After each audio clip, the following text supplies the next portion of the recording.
Have you ever really thought about how the world got its shape? You know, the borders on our maps, the languages we all speak, this whole idea of what a country even is? Well, what if I told you that a huge chunk of it all comes down to a single, powerful idea? In this explainer, we're going to trace the amazing journey of that idea, nationalism, and see how it completely redrew the map of Europe and really changed the entire course of history. All right, to really get this, let's start with a picture. This is from 1848 by a French artist named Frédéric Soriot. And just look at what he's imagining. It's this incredible dream of the future, a world made up of a parade of free peoples, all marching past their own Statue of Liberty. And down on the ground, you see the shattered crowns of kings and emperors, just forgotten. This was way more than just a cool painting. It was a vision, a radical vision of a new world, where nations, groups of people, would be in charge, not these old dusty empires. So a dream this big doesn't just pop up out of the blue, right? No way. Its roots were planted in something very real, an event that sent absolute shockwaves across Europe about 60 years earlier, the French Revolution of 1789. Seriously, this was the moment that the idea of a nation as we know it really truly came to life. Okay, so before 1789, you gotta understand, France wasn't really a nation of people. It was basically the personal property of a king. But the revolution, it changed everything. Suddenly, power wasn't in the hands of one guy on a throne. It was transferred to the citizens.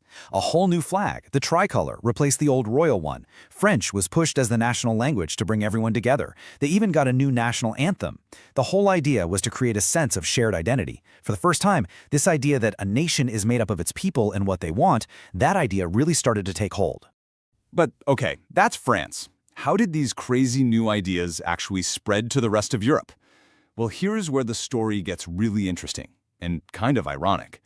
The answer lies with one man, a guy who somehow managed to be both the revolution's greatest champion and its biggest betrayer, Napoleon Bonaparte.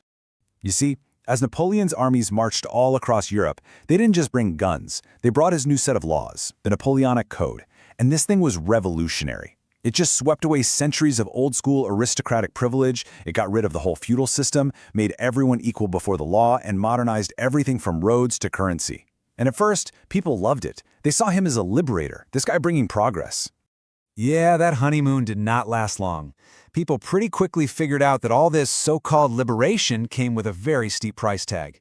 Napoleon took away their political freedom, he hit them with heavy taxes, he censored what they could read, and the worst part, he forced their sons into his armies to go fight and die for France. Suddenly, their hero, their liberator, he looked a lot more like a conqueror. So after Napoleon is finally defeated for good at Waterloo, you've got all of Europe's old royal families breathing a huge sigh of relief. And they tried their best to stuff that revolutionary genie right back into the bottle. But it was too late. This just set the stage for a massive, decades-long conflict between two totally opposite visions for what Europe should be. Okay, so in one corner, you got the conservatives. These are the kings and princes who beat Napoleon. They all get together in 1815 and basically try to hit the rewind button on history. They put the old monarchies back on their thrones, they give power back to the church and the rich landowners. For them, it was all about tradition, order, and making sure nothing like the French Revolution ever happened again. But there was a new force on the rise, a group that just wasn't going to accept that. We're talking about the educated new middle class, the doctors, lawyers, professors, all created by the Industrial Revolution. They had a completely different idea: liberal nationalism. They wanted constitutions, freedom of the press, and most importantly, governments that were actually chosen by the people. And this clash wasn't just some polite debate in a fancy drawing room. Oh no. It was like a fire that just started spreading across the whole continent. The decades after Napoleon were just one explosion after another. You've got the Greeks fighting for their independence in the 1820s, which got everyone excited. Then in 1830, the French, well, they overthrew their king. Again. And it all builds up to 1848, when this massive wave of revolutions just sweeps across Europe. It proved one thing for sure. This idea of the nation-state wasn't going away. You know, and this fight wasn't just happening on the streets or in parliaments. It was a cultural battle, too. There was this whole movement called Romanticism, where artists and writers started saying, hey, the real soul of a nation, it's not in the king's palace. It's in the common people. It's in their folk songs, their stories, their language. Culture itself became this huge battleground for what it meant to be, say, German or Polish or Italian. So after those big, messy, and mostly failed revolutions of 1848, something shifted. The dream of nationalism didn't die, but the way it was going to happen changed completely. The new nations of Germany and Italy, well, they weren't going to be born from liberal protesters waving flags. They were going to be forged through the cold, hard calculations of powerful politicians and the brute force of modern armies. So how did they pull it off? Well, in both Germany and Italy, the playbook was pretty similar. A single, strong state took the lead.